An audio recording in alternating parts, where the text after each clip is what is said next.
Hello everyone, it's Margaret here with 60andMe. Today's video is about how to lose belly fat. No diets, just some changes in your habits.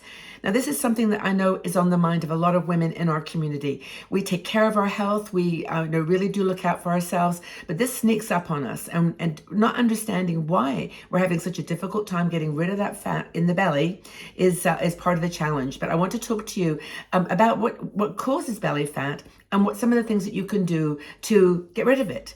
Now, one of our bloggers, Linda Malone, wrote this article, and I want to cover some of the facts that she mentions because some of it was new to me, and I'm one of the people that's dealing with extra fat around my belly, for sure. So basically the point is there's hormonal havoc that goes on as we get older. Now, in the past, if you look at it historically, men used to hold their fat when they got older in their stomachs, around their bellies, and women held it in their hips. Now, what's happening, of course, is women are living longer, we're losing estrogen faster, over a longer period, and it's turning around that women are actually starting to hold their fat in their belly, in their stomach area. So that's one thing that's going on with the hormones.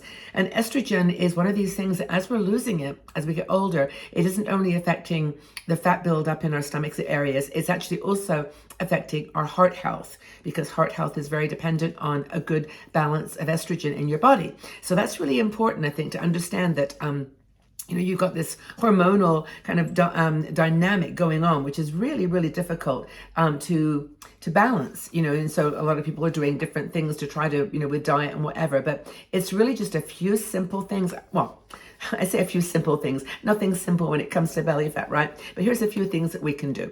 Now, first of all, let's talk about metabolic slowdown, because this is also happening. And this process, which is primarily related to muscle mass, starts in our 30s. So by the time we get to 60, we're really working against the odds here. But, metabolic slowdown is definitely an issue. Muscles burn calories even at rest. But as we get older, and this is not a stereotype because I can definitely own up to this, we don't move as much. We perhaps take the bus more, or we drive more, we don't walk as much, we don't get active, we sit at our computers, and that's not even an aging thing. That's something that we're all doing these days. We're shopping online, we're exploring online, we're doing classes. And of course the pandemic didn't help that at all, because it got us staying at home, sitting on the sofa, entertaining ourselves and staying sane. But that metabolic slowdown is definitely the kind of foundation where belly fat can flourish. So how do we get the battle there? Here's 4 things we can do. 4, reduce your stress level. Okay, easier said than done. I know this, but it is important. Cortisol is a hormone which is produced by stress. And when that combines with all the other things that we mentioned, metabolic slowdown and your and the belly fat with estrogen depletion, it's a kind of formula for belly fat.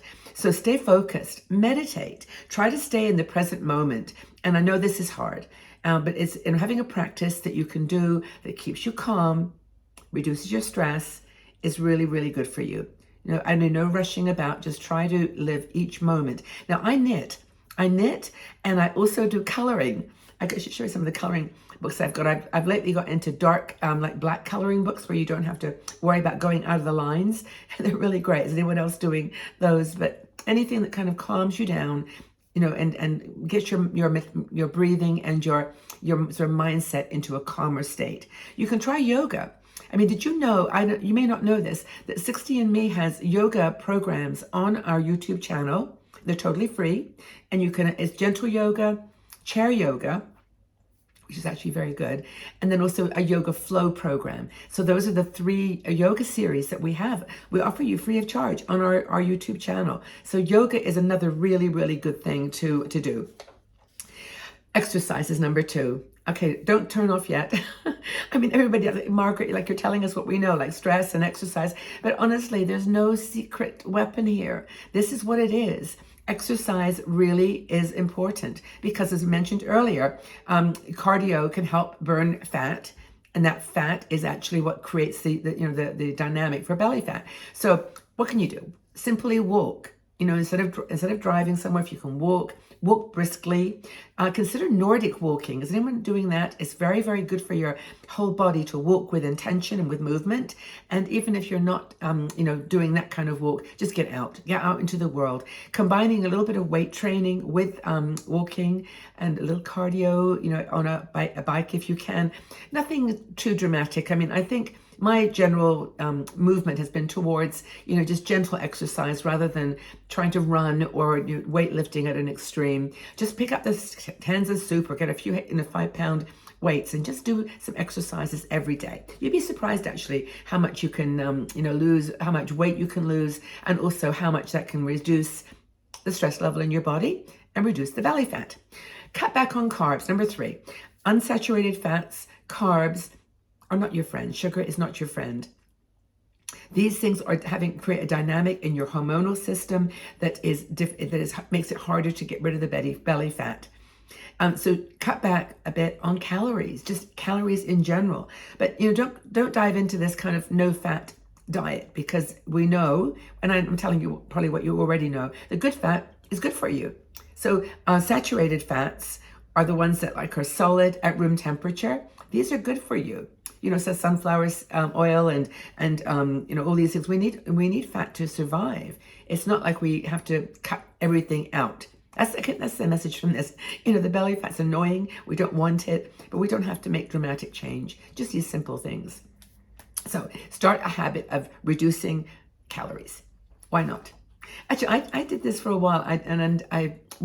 It was just for a different reason, but I thought I would try just some watching my calories, literally writing them down, and you would be surprised how much you can eat by just grabbing a cookie now and again, a brownie, chocolate. It's really how quickly you can get another 500 calories into your body just by nibbling. Guilty as charged. The final thing, the 4th thing you can do here to change a habit is to feast on fiber. Fiber is so important. And if you're not getting it in your diet, get a supplement or something that you can take that's going to help you build up your fiber amount. Really important. So what are some foods? Black beans, split peas, avocados are really good for good fat and fiber, and raspberries. Also figs. I mean, you could probably list another 10. And by the way, this is not medical advice. I'm not telling you eat this or do that. I'm just suggesting that you sort of pump up the fiber intake. It's really, really important. Swap white bread for wheat. Use, I even do couscous. And, couscous, I just get the whole wheat version. Just that mental shift of choosing that more healthy option as opposed to, just choosing the one that's either convenient or cheaper, because you can maybe eat less. I mean, it's a cycle. The whole deal. I don't need to remind you. You're doing the best you can, I am sure. And I know that people are sitting here thinking, okay, Margaret, I know about the hormones and metabolism. I cut back on sugar. I increase my fiber. I mind my meditation and stress, and I've still got belly fat. Well, part of it I think we have to embrace, in the sense that our bodies are changing as we get older. And as I mentioned, part of the getting older and losing the estrogen is, just part of the joy of having a longer life and enjoying it and staying healthy. So hopefully these 4 things will give you some context, something that you can consider to do, maybe in combination. Go for a walk with eating a high fiber lunch with no sugar, or cook for yourself. I mean, going out to eat is always a challenge too, but that's kind of the ideas that I think that will help you. Linda's article goes into a little more detail in terms of types of foods and examples. And I'll leave the note or the link to that article in the description. By the way, underneath this video is a thing where you'll see the word "see more," and if you click on that takes you to a description box. And in that description box is some links and interesting information, but also I'll put a link to the article so you can go ahead and read it. So if you found it useful, this video, please like it so that YouTube will share. And also, if you haven't subscribed to this channel, there's 200,000 people now that have, so come join us. And if you do want to have a little bit more of a private conversation with me and others, in a sort of live show or exclusive video format, join our Patreon group. It's a supporters group, and I would love your support and your friendship if you feel like doing that. It's just another way of connecting, another way of staying in touch with other women that are on the journey with you, and we can help each other. So those are the 4 proven ways in a way to get rid of belly fat. And not, again, there's no diets. I mean, when I mention food, it's not like cut back on everything. It's actually just changing your mindset. Okay, everyone, I know it's hard, trust me. If it wasn't hard, I would not be talking about it either, because I would have solved this problem years ago, but I still have it, and I have to deal with it too. We're all in it together. Take good care, everybody. I hope that you're doing well, and stay safe and strong, and I will see you next time. Bye-bye for now.